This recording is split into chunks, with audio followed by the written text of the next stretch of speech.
Hello, my name is Kevin Scott, and I will be your guide on our late-night tour of Chex State University. Why at night? Well, I simply couldn't film during the day because I have a day job as a research assistant in microbiology. Although the camera crew was slightly annoyed at first, they finally agreed, citing the fact that they had a brand new camera that works under low-light conditions they were just itching to try out. Chex State University was founded in 1859 as a Corn Grant University. With over 500 faculty members and 20,000 students, Chex State has become a leader in corn technology. I would like to show you that university tonight, to give you a glimpse behind its programs, to give you a taste of its fascinating history. Come with me, won't you? Here we are in front of historic Bearcher Hall, known affectionately as the biggest. Bearcher Hall was built in 1933 in honor of Irving B. Bearcher, who is best known for inventing the automatic milking machine. Although you cannot see the dome of the building, the dome was designed in loving tribute to that part of the cow's anatomy that led to Irving's success. Bearcher was bombed in 1942. That's the building, not Irving. By the Allies, who mistook it for a German missile silo. But with the help of 14 senior class gifts, the building was rebuilt and designated as the administration building, or as students say, where dreams are made and where fees are paid. Although this great stony structure looks peaceful now, it was once the site of a great riot, the Riot of '69. Thousands of students descended upon these steps, armed with long spears, to protest escalating tuition hikes. A giant riot ensued, and before it was all over, three police officers, 14 members of the Smegma Chi fraternity, and one secretary lay dead on these steps. It became known as Monday, Bloody Monday.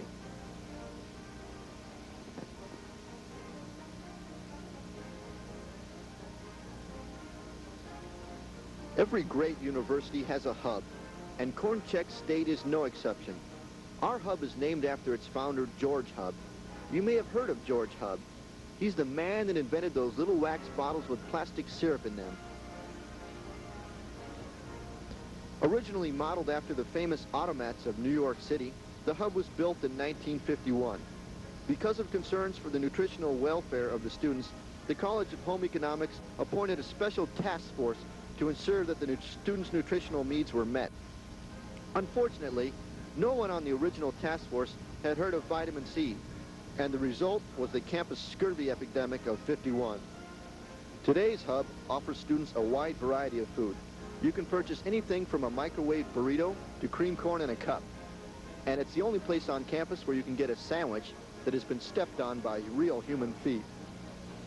A recent survey showed that over 2/3 of all foreign graduate students eat all their meals here.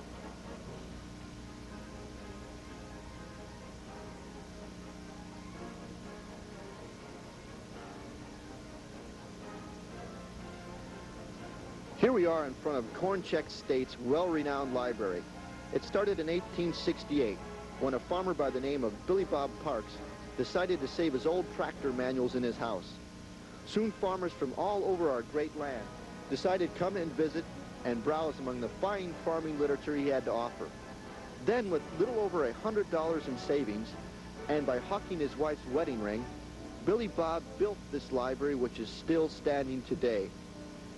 No student at Chex State is without a rudimentary knowledge of the complex workings of the library.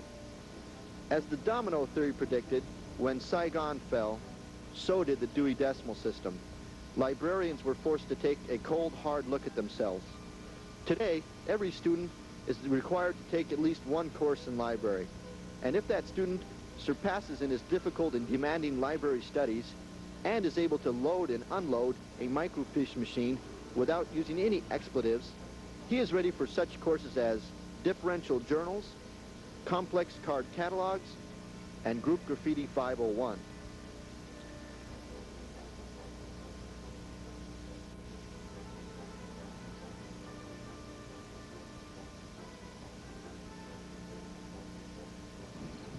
Here we have a rather recent addition to the Chex State campus, Carver Hall. Carver Hall was built in 1969 when math was added to the university. Since then, it has become the most unhip building on campus, largely because you have instructors with names like Abdullah, who have pictures of Sylvester Stallone on the walls of their offices. Most students I've talked to experienced their first F here in Carver Hall. I know I did. On a personal note, I went in to talk to one of my calculus instructors about a test.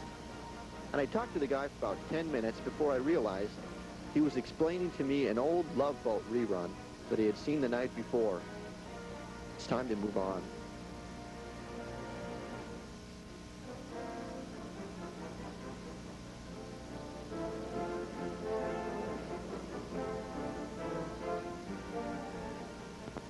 We'll conclude our late night tour of Chex State on the next exciting episode of 60 Hertz Interlaced.